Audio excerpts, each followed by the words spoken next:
হেরাফেরি 3 এর জন্য 25 কোটি টাকার ক্ষতিপূরণ দাবি করে পরেশ রাওয়ালের বিরুদ্ধে মামলা করবেন অক্ষয় কুমার।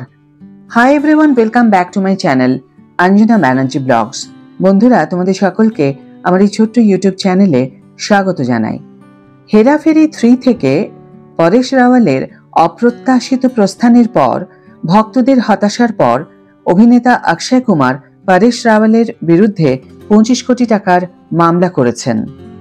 এক আশ্চর্যজনক ঘটনায় অভিনেতা অক্ষয় কুমার তার প্রযোজনা সংস্থা কেপ অফ গুড ফিল্মসের মাধ্যমে অভিনেতা পরেশ রাওয়ালের কাছে 25 কোটি টাকা ক্ষতিপূরণ দাবি করে একটি আইনি নোটিশ পাঠিয়েছেন।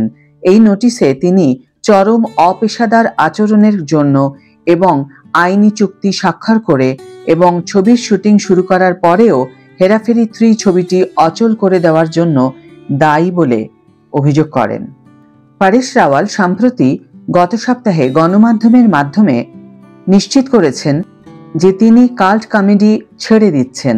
যদিও কারণটি স্পষ্ট ছিল না, তবে জানা গেছে যে তিনি আপাতত ছবিটির অংশ হতে চাইছেন না। এটা হেরাফেরি ফ্র্যাঞ্চাইজির লক্ষ লক্ষ ভক্তদের মধ্যে হতাশার ঢেউ তুলেছে।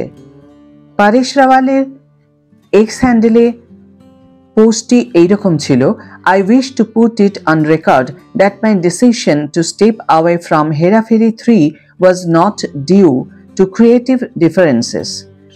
I reiterate that there are no creative disagreement with the filmmaker. I hold immense love, respect and faith in Mr. Priyadarshan, the film director. এখন প্রশ্ন হলো, তাহলে অসুবিধাটা কোথায়? কারণটা কি? কেন তিনি হেরাফেরি 3-তে অভিনয় করতে চাইছেন না? উল্লেখযোগ্যভাবে ছবির প্রধান অভিনেতা অক্ষয়, সুনীল শেট্টি এবং পরেশ রাওয়াল এই বছরের এপ্রিল মাসে প্রবীণ পরিচালক প্রিয়দর্শনের পরিচালনায় ছবিটির শুটিং শুরু করেছিলেন। অক্ষয় প্রযোজক ফিরোজ নাদিয়াদওয়ালার কাছ থেকে আইনত সত্ত্ব কিনে নেওয়ার পর হেরাফেরি 3 এর প্রযোজকও। হঠাৎ করেই পরেশের পদত্যাগের কারণ নিয়ে প্রতিবেদন প্রকাশের পর রাওয়াল স্পষ্ট করে দিয়েছিলেন যে সৃজনশীল পার্থক্য বা অর্থ তার সিদ্ধান্তের কারণ নয়। সূত্রের খবর, রাওয়ালকে এই সিদ্ধান্তের জন্য তার স্বাভাবিক পরিশ্রমের 3 গুণেরও বেশি দেওয়া হচ্ছে। পরেশ পেশাগত সততা বা বাণিজ্যিক নৈতিকতার প্রতি স্পষ্ট অবজ্ঞা প্রদর্শন করেছেন।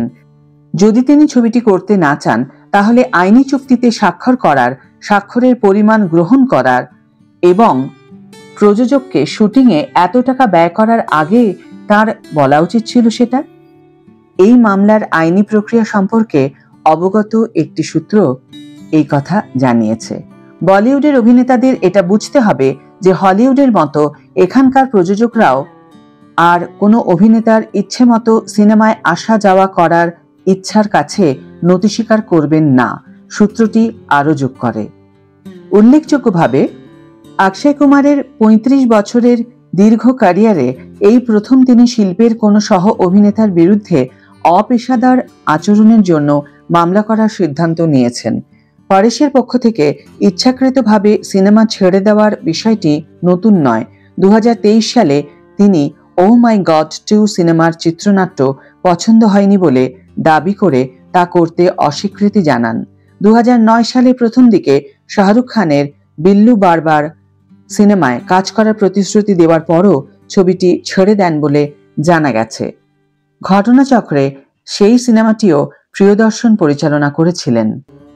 হেরাফেরি ফ্র্যাঞ্চাইজির ভক্তদের কাছে, যারা সোশ্যাল মিডিয়ায় মিম লেভেলের জনপ্রিয়তা উপভোগ করার গৌরব অর্জন করেছে, রাওয়ালের এইসব কাণ্ডকারখানা মোটেও মজার নয়। পরেশ নিজেই জানুয়ারিতে তার এক্স হ্যান্ডেলে ছবিটি করার ঘোষণা দিয়েছিলেন। তিনি সমস্ত প্রি প্রোডাকশন পরিকল্পনায় অংশগ্রহণ করেছিলেন। একদিনের জন্য টিজার প্রোমো সহ স্বেচ্ছায় শুটিংও করেছিলেন।